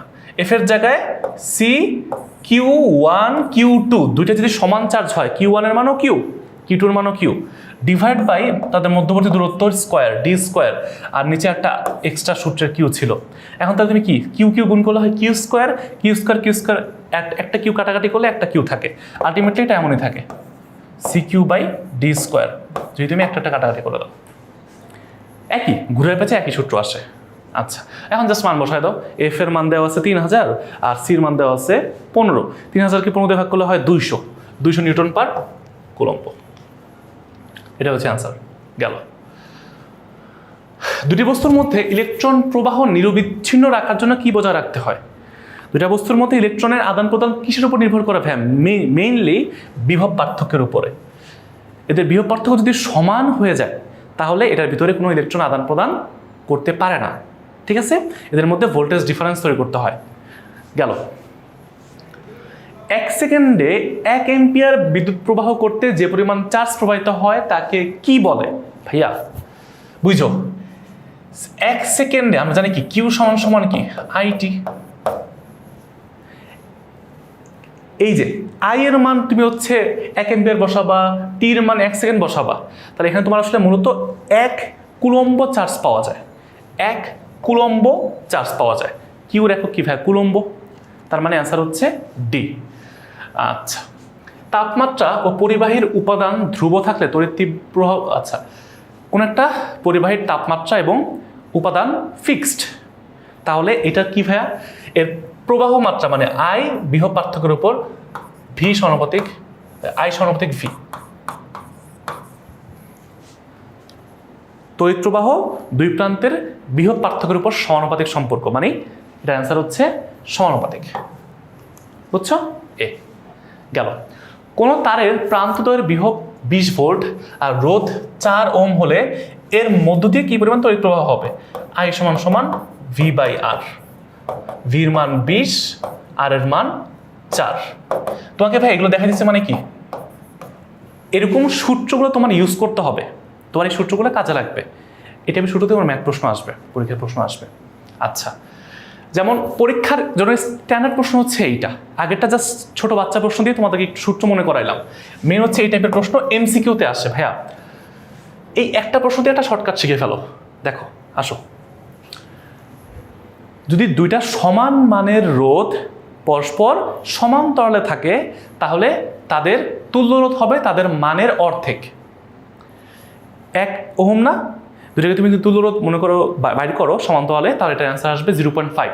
অর্থাৎ এই দুইটা মিলে তুল্য রোধ পাবো 0.5 অ্যাম্পিয়ার, সরি ওহম। এখন প্রশ্ন আসে ভাইয়া যদি 3টা থাকে, ধরো 3টা এরকম আছে, 3টা সমান মানের রোধ পরস্পর সমান্তরালে আছে, প্রত্যেকটার মান হচ্ছে 1, তাহলে কি হবে? 3টা থাকলে 3 দিয়ে ভাগ, অর্থাৎ যে কোনো একটা মানকে আমরা যদি 3 দিয়ে ভাগ করি 0.33 ওহম, এটাই হচ্ছে এই 3টা রোধের তুল্য রোধ। 4টা সমান মানের রোধ যদি সমান্তরালে থাকে তাহলে কি 4 দিয়ে ভাগ, 10টা যদি থাকে 10 দিয়ে ভাগ, যতগুলো থাকবে ওইটা কি ওটা দিয়ে ভাগ করে দেবো ডিরেক্ট। তোমার হচ্ছে ওইরকম করে ওই 1/RP সমান সমান 1/R1 plus 1/R2 plus dot dot dot এতগুলো যোগ করা দরকার নেই, সিম্পলি করে ফেলতে পারবা। তার এখানে কি ভাইয়া এই দুটা মিলে কি কত হবে? 1-এর অর্ধেক মানে 0.5, 0.5 আর 1 কি শ্রেণীতে আছে না, পরপর আছে, তার 1.5, তার মানে এই বর্তনীর তুল্য রোধ হয়ে গেল 1.5 ওহম। তড়িৎচালক শক্তি আছে 6 ভোল্ট। আমাকে বলছে প্রবাহ কত? ভাই আই সমান সমান কি ভি বাই আর। ভির মান 6 ভোল্ট। আসলে ভি কিন্তু আসলে মূলত ভাইয়া এখানে আসলে ই বুঝায়। যখন তুমি ব্যাটারির ভিতরে একদম মেইন যে শক্তিটা তড়িৎচালক শক্তি যেটা ব্যাটারি তোমাকে দেয় 6 ভোল্ট, এটা হচ্ছে তোমার ই বুঝায়। এরপরে এটা বিভিন্ন রোধের ভিতর দিয়ে যাইতে যাইতে কি হয়, অনেক জায়গায় ভোল্টেজ ড্রপ খায়, ঠিক আছে? তো যাই হোক ওগুলো তো চিপায় না যাই, 6 volt divide by 1.5 ohm, answer আসে 4 অ্যাম্পিয়ার। তো এর প্রবাহের মান হচ্ছে 4 অ্যাম্পিয়ার। গেল 4 ওহম রোধ, একটি 4 ওহমের 4টি রোধ, বুঝো 4 ওহমের 4টা রোধ মানে প্রত্যেকের মানে 4 ওহম করে। এদের শ্রেণীতে সন্নিবেশ তুল্য রোধ আর সমান্তরাল সন্নিবেশ তুল্য রোধের পার্থক্য কত ভাইয়া? যদি শ্রেণীতে বসাই তার মানে সবগুলো যোগ, 4 যোগ 4 যোগ 4 যোগ 4 মানে 16 ওহম। আর যদি সমান্তরালে দেই তার মানে কি বলবো ভাই, এটা কি আমার ওই যে কষ্ট করে বের করার দরকার আছে? কি বলছি, যতগুলো থাকবে তত দিয়ে ভাগ করে দিব সমান্তরালের ক্ষেত্রে। তার মানে কি মান হচ্ছে 4, এটাকে কত কত দিয়ে ভাগ করব? 4টা আছে, 4টা সমান রোধ মানে 4 দিয়ে ভাগ, অ্যান্সার হচ্ছে 1 ওহম। শ্রেণীতে হচ্ছে 16 ওহম আর সমান্তরালে 1 ওহম। বলছে পার্থক্য কত? পার্থক্য কি 16 বিয়োগ 1, বড় থেকে ছোটটা বিয়োগ করব, 15 ওহম হচ্ছে আমার পার্থক্য। এটাই হচ্ছে আমার অ্যান্সার। ঠিক আছে, সব কিছু করে দেওয়া আছে, পরে তোমরা দেখে নিতে পারবা। 60 ওয়াটের একটি বাল্ব প্রতিদিন 1 ঘন্টা করে 30 দিন জ্বলে, মাসে কয়দিন চলে ভাইয়া? 30 দিন। বলছে কত বিদ্যুৎ শক্তি ব্যয় হবে, তার মানে ডাব্লিউর মান চাইছে, শক্তি চাইছে, শক্তি মানে কৃত কাজ পিটি। যেহেতু আমার এখানে ওয়াটে দেওয়া আছে, তার মানে আমার কি করতে হবে, 1000 দিয়ে ভাগ করতে হবে। আর যেহেতু ঘন্টায় দেওয়া আছে, তার মানে আমার কোনো সমস্যা নেই, মাসে 30 ঘন্টা চলবে। তাহলে কত হলো ভাইয়া, ওয়াট 60 ওয়াট, টির মান হচ্ছে কত 1, কত মাসে কত দিন চলছে, 30 দিন চলছে, 30 ঘন্টা। আর 1000 দিয়ে ভাগ করছি কেন ভাইয়া, এই ওয়াটকে কিলোওয়াটে নেওয়ার জন্য, কারণ আমার এই কৃত কাজটা মূলত বিদ্যুৎ শক্তির ক্ষেত্রে কিলোওয়াট আওয়ারে হিসাব করা হয়। যদি এখানে সেকেন্ড বা মিনিট দেওয়া থাকতো, আমরা ওইটাকে কি করতাম, আমরা ঘন্টায় কনভার্ট করতাম আগে। ঠিক আছে, যেহেতু ঘন্টায় দেওয়া আছে, কিছু করা লাগে না। আচ্ছা, আর ওয়াটকে কিলোওয়াটে নিতে হলে 1000 দিয়ে ভাগ করতে হয়, এই জন্য 1000 দিয়ে ভাগ করছে। মেইন সূত্র কিন্তু ভাইয়া এইটা, ডাব্লিউ সমান সমান পিটি, এটা হচ্ছে মেইন সূত্র। অথবা পি সমান সমান ডাব্লিউ বাই টি, ক্ষমতা বের করার জন্য আমরা এই সূত্র ব্যবহার করি। বাট কারেন্ট হিসাব করার সময় আমরা একটু খেয়াল রাখবো এটা কি কিলোওয়াট আওয়ারে আছে কিনা। গেল, বিদ্যুৎ প্রবাহের চৌম্বক ক্রিয়া আবিষ্কার করেন কে, কোন একটা পরিবাহী তার দিয়ে মনে করো তড়িৎ প্রবাহ হচ্ছে, তাহলে এর আশেপাশে একটা ম্যাগনেটিক ফিল্ড তৈরি হয়। এই জিনিসটা আবিষ্কার করে ওয়েরস্টেড, বিজ্ঞানের ওয়েরস্টেড এটা আবিষ্কার করে। এটা ইম্পর্টেন্ট এমসিকিউ জন্য রাখছি, ঠিক আছে। আচ্ছা, গেল। তড়িৎ মোটরে শক্তির রূপান্তর কি ভাইয়া, আমি ক্লাসের মধ্যে ভালো করে বুঝাইছি অধ্যায় 12-র মধ্যে। তড়িৎ মোটর আর হচ্ছে জেনারেটর, মোটর জেনারেটর দুটা উল্টা। মোটরে কি হয়, আমরা কারেন্ট দিই মোটরের মধ্যে, মোটরটা ঘুরে আমাকে যান্ত্রিক শক্তি দেয়। তড়িৎ শক্তি থেকে যান্ত্রিক শক্তি দেয়, তড়িৎ শক্তি থেকে যান্ত্রিক শক্তি, আনসার হচ্ছে সি। যদি এখানে প্রশ্নে বলতো জেনারেটর কি করে, জেনারেটরের কাজ জিজ্ঞেস করতো, জেনারেটরের কাজ জিজ্ঞেস করতো, তাহলে কি হইতো ভাইয়া, উল্টা। জেনারেটরে কি হয় জানো, কোনো একটা কিছু দিয়ে জেনারেটরকে ঘুরাইতে হয়, তার মানে এটাকে বলা হয় যান্ত্রিক শক্তি দিতে হয়। আর জেনারেটর কি করে, বিদ্যুৎ উৎপাদন করে বা ইলেকট্রিসিটি দেয়। কারেন্ট চলে গেলে কি করে, জেনারেটর দিয়ে বিদ্যুৎ উৎপাদন করে। তখন হতো অ্যান্সার ডি। যদি জেনারেটর বলতো তাহলে অ্যান্সার ডি। এগুলো একটু মনে রাখো ভাইয়া, এগুলো একটু বেসিক জিনিসপত্র, অনেক প্রশ্নে আসে। তাড়িৎ চুম্বক আবেশের মূল কারণ কি, বুঝো, ইলেকট্রোম্যাগনেটিক ইন্ডাকশন, ইংরেজিতে বলা হয় ইলেকট্রোম্যাগনেটিক ইন্ডাকশনের মেইন কারণ হচ্ছে পরিবর্তনশীল চুম্বক ক্ষেত্র। অর্থাৎ তুমি যদি একটা চুম্বক ক্ষেত্র, মনে একটা চুম্বক আছে, এই চুম্বকটা জাস্ট কোনো একটা কিছু দিয়ে পরিবাহের চারপাশে নাড়ানাড়ি করো, নড়াচড়া করো, তখন এখানে কি তৈরি হয়, একটা আবিষ্ট তড়িৎচালক শক্তি তৈরি হয়, আবিষ্ট। এগুলো আমরা ক্লাসের মধ্যে বুঝাইছি, বাট মেইন কথা হচ্ছে এইটা, এই জিনিসটার মূল কারণটা হচ্ছে এই চুম্বক ক্ষেত্রকে যদি আমি নড়াচড়া করাই বা ঘুরাই, ঠিক আছে। আচ্ছা, তার মানে অ্যান্সার হচ্ছে সি। গেল, এটি ট্রান্সফরমারের মুখ্য কুণ্ডলীর ভোল্টেজ দেওয়া আছে 10 ভোল্ট, বুঝো। আমরা একটা ট্রান্সফরমারটা দেখি এটা কেমন হতে পারে, এটা দরকার নেই, তারপর তোমাদের একটু বোঝানোর জন্য, মনে করানোর জন্য। ট্রান্সফরমারের মুখ্য কুণ্ডলীর ভোল্টেজ, এটা হচ্ছে মুখ্য কুণ্ডলী, গৌণ কুণ্ডলী। পি মানে প্রাইমারি, এস মানে সেকেন্ডারি। এটার ভোল্টেজ মানে ভিপি অথবা ইপি, যেটা থাক, ভি থাকুক ই থাকুক, তোমরা একই জিনিস মনে করবা। হ্যাঁ, আপাতত ভিপির মান দেওয়া আছে কত, 10 ভোল্ট। আর প্রবাহ দেওয়া আছে মানে আইপি, প্রাথমিক কুণ্ডলীতে দেওয়া আছে 6 অ্যাম্পিয়ার। আচ্ছা, গৌণ কুণ্ডলীর ভোল্টেজ মানে ভিএস দেওয়া আছে 20 ভোল্ট, এবং গৌণ কুণ্ডলীতে প্রবাহ কত মানে আইপি কত, সরি আইএস কত, আইএস কত। ভাই দেখো তো ভোল্টেজ কি বাড়ছে না কমছে, মুখ্য কুণ্ডলীর ভোল্টেজ যদি কম থাকে, গৌণ কুণ্ডলীর ভোল্টেজ যদি বেশি থাকে, তার মানে কি ইনপুট দিছি কম, আউটপুট পাইছি বেশি, তাহলে প্যাচ সংখ্যা কোথায় কেমন হবে, ভোল্টেজের সাথে প্যাচ সংখ্যার সম্পর্ক হচ্ছে সমানুপাতিক। যেহেতু আমি কি করছি, কম থেকে বেশি করছি, তার মানে আমার এই পাশে প্যাচ হবে কম, ধরো 2টা প্যাচ দিলাম, আর এই পাশে বেশি প্যাচ হবে, 4টা হবে বা কম বেশি হতে পারে। বাট মেইন কথা কি জানো, ভোল্টেজ বাড়াইলে এটাকে কি বলা হয়, স্টেপ আপ ট্রান্সফরমার। এটার স্টেপ আপ ট্রান্সফরমার। তাহলে কি হয়, মুখকুণ্ডলীতে কম প্যাচ থাকে আর গৌণকুণ্ডলীতে বেশি প্যাচ থাকে। অর্থাৎ প্যাচ সংখ্যার পরিবর্তন করার মাধ্যমে একটা ট্রান্সফরমারের মাধ্যমে তুমি ভোল্টেজ কম বেশি করতে পারবা। ভোল্টেজ বাড়াইলে হয় স্টেপ আপ, ভোল্টেজ কমালে হয় স্টেপ ডাউন। বাট এই দুই প্রান্তের মোট ক্ষমতা স্থির থাকবে। অর্থাৎ এইখানের প্রাইমারি কুণ্ডলীর যে মোট ক্ষমতা পিপি যদি হয় আর গৌণ কুণ্ডলীর ক্ষমতা যদি পিএস হয়, এটা কি হবে? সমান হবে। ক্ষমতা দুই পাশে সমান থাকবে। ঠিক আছে? আচ্ছা, দেখেন এটা ভাই কমন জিনিস। আমাকে বলছে আইএস কত, তার মানে ধরলাম আইএস বাই আইপি। মনে আছে সূত্রটা? মনে আছে? মেইন সূত্র হচ্ছে এইটা, ভিপি বাই ভিএস। এন ছোট হাতের হয়, বড় হাতের হয়, একটা হলেই হয়, সমস্যা নেই। এক এক সময় দেখবে এক একটা আছে। এনপি বাই এনএস, খালি আই হচ্ছে ঘাটটারা উল্টা, আইএস বাই আইপি।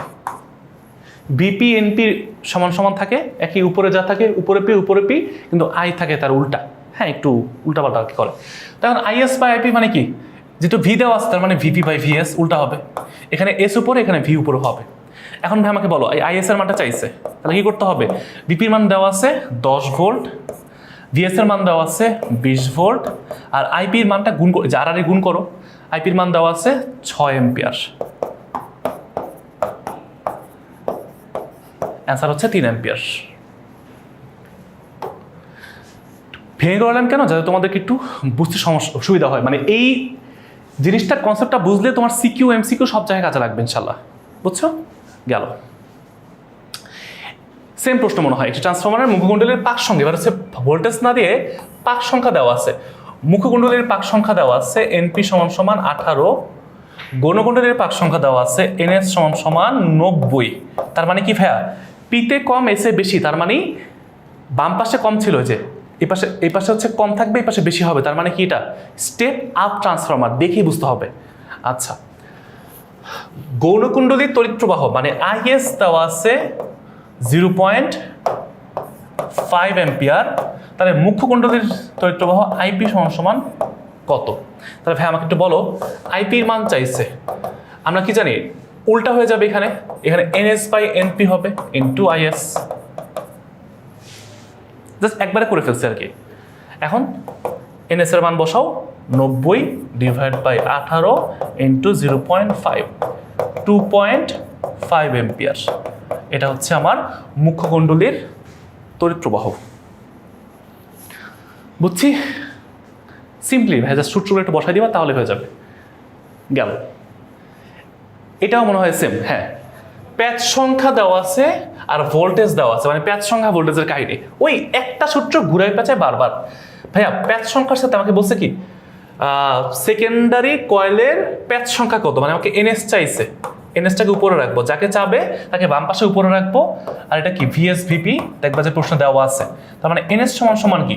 ভিএস এর মান দেওয়া আছে, সেকেন্ডারি ভোল্টেজের মান দেওয়া আছে 420, আর ভিপির মান দেওয়া আছে 210, আর এই এনপিটা গুণ করে দিব, মুখ্যকুণ্ডলীর প্যাচ সংখ্যা 50, কাটাকাটি করো 2, এটা 100, অর্থাৎ অ্যান্সার হচ্ছে বি। এই সূত্রগুলো কিভাবে মুখস্থ রাখতে হবে, এগুলো জাস্ট ক্লাসে বারবার বলে দিচ্ছি, এগুলো মুখস্থ করতে হবে। এগুলো থেকে পরীক্ষায় যে কোনো একটা প্রশ্ন আসবে, দেখবা। আমি যে লাস্ট 3টা প্রশ্ন দেখালাম, 41, 42, 43, এখান থেকে যে কোনো একটা এমসিকিউ ইনশাল্লাহ তুমি তোমার পরীক্ষায় কমন পাবাই, শিওর থাকো। ঠিক আছে? গেল। এবার আসো আমাদের যে লাস্ট অধ্যায়, অর্থাৎ অধ্যায় 13। হ্যাঁ, তেজস্ক্রিয়তা পরিমাপের একক কি? তেজস্ক্রিয়তা পরিমাপের একক হচ্ছে বেকরেল। এইটা কার নামে রাখা হয়েছে? হেনরি বেকরেল, একজন বিজ্ঞানীর নাম।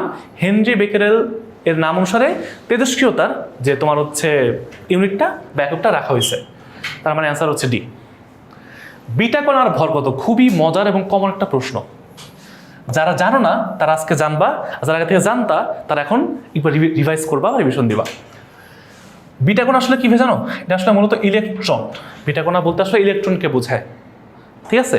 তো ইলেকট্রনের ভর কত ভাইয়া? 9.11 ইন্টু 10⁻31 কেজি, অথবা 9.11 ইন্টু 10⁻28 গ্রাম। এই দুইটার যে কোনো একটা অপশনে থাকতে পারে, একটু বুঝো। তার মানে আমাদের দেখবা যে কেজি আছে না গ্রাম আছে, একটু এককটা খেয়াল করবা। সারা মাঝে মাঝে ঘুরাই দেয়, বুঝছো? প্রিটেস্ট টেস্টে তোমার দেখবা প্রশ্নের টাইপটা কঠিন হবে। তুমি দেখবা কঠিন প্রশ্ন মানে সহজে পারার মতো প্রশ্ন না, এবং এইটা তোমাকে জাস্ট একটু বাজায় দেখার জন্য তুমি পড়ছো কিনা। বোর্ড পরীক্ষায় এত কঠিন প্রশ্ন হয় না, যে একটু মোটামুটি পড়া যায় সেই পারে। যারা বলে যে পারে না, কঠিন প্রশ্ন আসছে, ওরা পড়ালেখা করে নাই, ওরা লাস্ট মোমেন্টে ওই একদিনে 24 ঘন্টার মধ্যে 25 ঘন্টা ক্লাস করে যায়, 26 ঘন্টার ক্লাস করে যায়, তারপর হচ্ছে ধরতে পারে না। তো তুমি একটু আগে থেকে প্র্যাকটিস করে যাও। তার অ্যান্সার হচ্ছে এ। নিচের কোন রশ্মির দ্রুতি, এটা কি ভাই, এটা কি? এটা আলোর বেগ, আলোর দ্রুতি, এটা আলোর জন্য। তো আলোর বেগে বা আলোর দ্রুতিতে চলে কে? আলোর গতিতে চলে হচ্ছে গামা রশ্মি, বুঝছো? আলফা, বিটা, এক্স রে এগুলো কোনোটাই আলোর গতিতে চলে না। এই গামা হচ্ছে আলোর গতিতে চলে, এবং এটা হচ্ছে এটার মানে ভর শূন্য ধরা হয় আর কি গামা রশ্মিকে। হ্যাঁ, ওকে। তেজস্ক্রিয় রশ্মির নির্ভরতার প্রভাব নেই, মানে কোনো প্রভাব নাই। এই যে আলফা, বিটা, গামা রশ্মির যে বের হওয়া বা তেজস্ক্রিয়তা, তিনটার মধ্যে কোনটার প্রভাব নাই বলো? চাপের প্রভাব আছে, তাপের প্রভাব আছে, চৌম্বকীয় প্রভাব আছে, এই তিনটার কোনোটার প্রভাব নাই।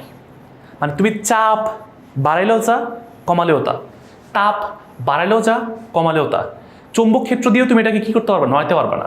অর্থাৎ এইগুলোর তিনটার কোনোটারই প্রভাব নাই। তার মানে অ্যান্সার হচ্ছে 1, 2, 3, অর্থাৎ সবগুলাই, এগুলোর একটারও প্রভাব নাই। এই তেজস্ক্রিয় ক্ষয় বা বিকিরণ এটা এমন একটা প্রক্রিয়া, এটা স্বতঃস্ফূর্ত প্রক্রিয়া, বুঝছো? নিজেই এটা চলতে থাকে। একবার শুরু হইলে এটা কখন ভাঙবে, কখন কি হবে, এটা আল্লাহ ছাড়া কেউ বলতে পারে না, বুঝছো? আচ্ছা, অর্ধপরিবাহী পদার্থ কোনটি ভাইয়া?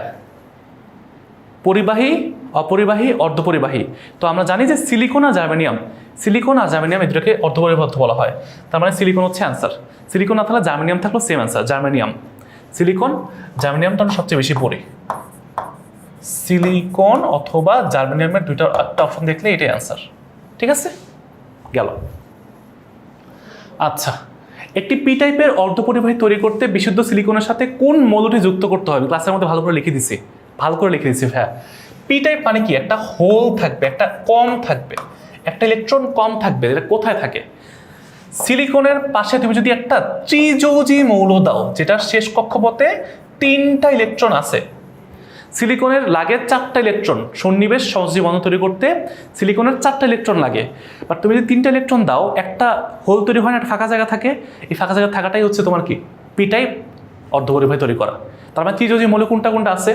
ফসফরাস কি ভাইয়া? ফসফরাসের শেষ কক্ষপথে 5টা ইলেকট্রন আছে, এটা হচ্ছে পঞ্চযৌজি। এই ফসফরাস দিয়ে এন টাইপ তৈরি করা হয়। কার্বন বাদ অ্যান্টিমনি, এটাও তোমার হচ্ছে এন টাইপ তৈরি করতে 5টা শেষ কক্ষপথে ইলেকট্রন আছে। বোরন হচ্ছে তোমার 3টা। কেন ভাইয়া? 2, 3। প্রথম কক্ষপথে 2টা ইলেকট্রন আছে, দ্বিতীয় কক্ষপথে 3টা ইলেকট্রন আছে। দেখে পড়াইতে যায় মনে হচ্ছে আমি কেমিস্ট্রি পড়াইতেছি। আমাদের ফারদিন ভাইয়া দেখলে আমার মন খারাপ না করলে হয়েছে। তার মানে এই 3টা ইলেকট্রন থাকা মানে কি? ত্রিযৌজি মৌল শেষ কক্ষপথে, এটা দিয়ে পি টাইপ তৈরি করা হয়। এটা এভাবে মনে রাখবা, তোমার হচ্ছে বোরন, অ্যালুমিনিয়াম, গ্যালিয়াম, ইন্ডিয়াম, এগুলো হচ্ছে পি টাইপ পদার্থ। মানে এগুলো দিয়ে তোমার হচ্ছে পি টাইপ অর্ধপরিবাহী তৈরি করা হয়।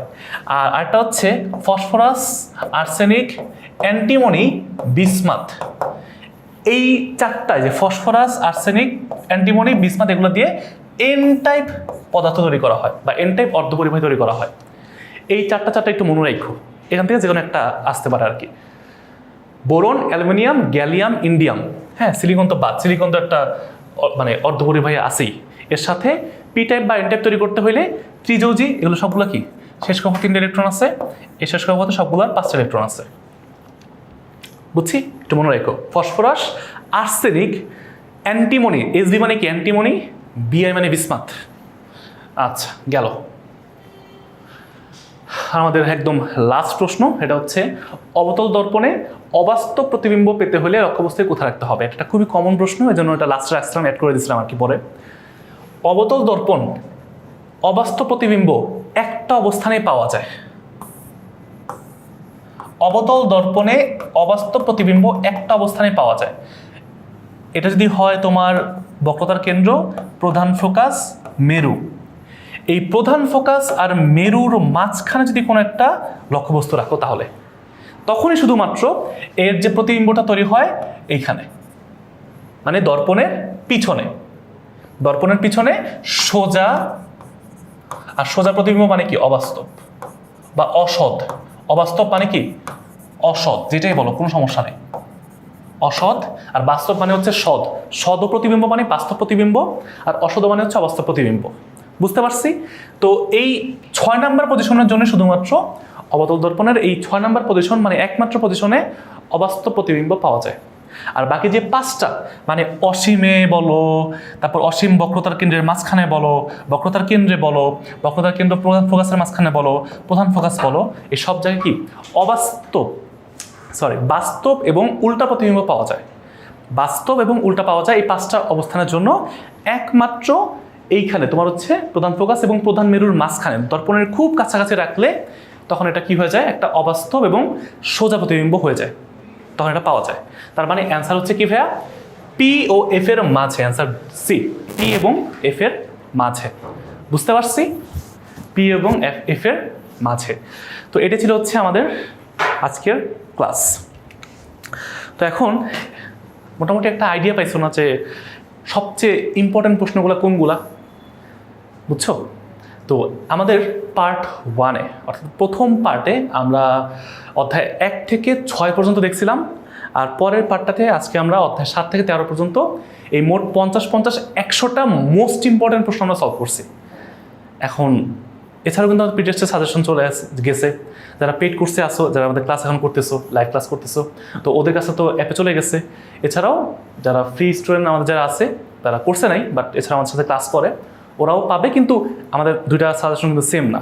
হ্যাঁ, যারা আমাদের পেড কোর্সের স্টুডেন্ট আছো, তোমাদের কিন্তু যেহেতু তোমরা আমাদের কষ্টের টাকা দিয়ে ভর্তি হয়ে আমাদের ক্লাস করতেছো, তোমাদের জন্য কিছু এক্সক্লুসিভ ফিচার রাখা হয়েছে। আর এছাড়াও বাকিদেরকেও আমরা চেষ্টা করছি সবাইকে একটু হেল্প করার জন্য। পরীক্ষার সময় আসলে মানে স্টুডেন্টকে আলাদা করা ঠিক না, ঠিক আছে? বাট এর মূল উদ্দেশ্য কি? তোমার পরীক্ষা ভালো হওয়া, একটা ভালো রেজাল্ট করা।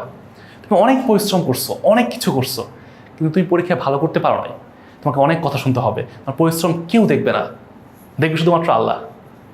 এজন্য চেষ্টা করো, তারপর না হইলে পরের বার হবে, কোনো সমস্যা নেই ইনশাল্লাহ। ধরো যাই না গতকালকের খেলা দেখছো কিনা, তো মানে অ্যাটলিস্ট যদি ফেসবুক চালাতে থাকো অ্যান্সারটা জানার কথা। হ্যাঁ, যা আর্জেন্টিনা হচ্ছে 2-0 করে জিতছে। আচ্ছা, এটা বড় কথা না, ওটা কোনো ইম্পর্টেন্ট ব্যাপার না। ধরো এই যে তোমরা তো শুনছো যে এই বিশ্বকাপে মেসি 5টা গোল দিছে, অলরেডি 5টা গোল হয়েছে, আর্জেন্টিনা 5টা গোল দিছে। এই যে গোল দেওয়া, এটা হচ্ছে তোমার আলটিমেটলি একটা আউটপুট। ধরো একটা প্লেয়ার বা একটা খেলোয়াড় অনেক ভালো খেলছে, কিন্তু সে মনে করো তার গোল দেওয়ার কথা, বা সে স্ট্রাইকার, কিন্তু সে গোল দিতে পারে নাই। সে অনেক পরিশ্রম করছে, চেষ্টা করছে, কিন্তু আলটিমেটলি সে গোল দিতে পারে নাই, এটাই সব জায়গায় লেখা হবে। তুমি মনে করো অনেক পরিশ্রম করছো সারা বছর, পরীক্ষার সময়টাতে ভালো করে পড়তে পারো নাই বা পড়ো নাই, আলটিমেটলি তোমার রেজাল্ট দেখার পরে রেজাল্ট শিটের উপর ডিপেন্ড করে তোমাকে সবাই জাজ করবে তুমি কেমন স্টুডেন্ট। হোয়াট এভার যে তুমি পড়ছো, তুমি দিনরাত লাগাই দিছো, খাটছো, কারো কিচ্ছু যায় আসে না। তো এখন ওই সময়টা আছে, সামনের 6টা মাস অনেক ইম্পর্টেন্ট সময়, তোমাদের প্রথম ইম্পর্টেন্ট পরীক্ষা। এই এসসি পরীক্ষা তোমার জীবনের শেষ দিন পর্যন্ত অনেক হেল্প করবে, নট লাইক যে সব কিছু, বাট হেল্প করবে। তো একটু এক্সট্রা হেল্প পাইতে সমস্যা কি?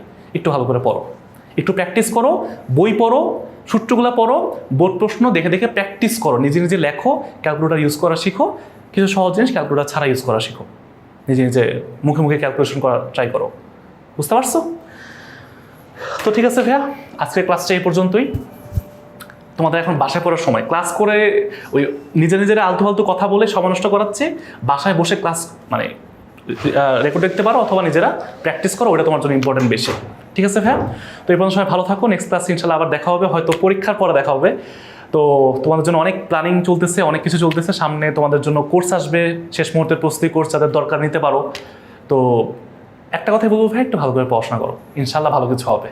আল্লাহ হাফেজ, আসসালামু আলাইকুম।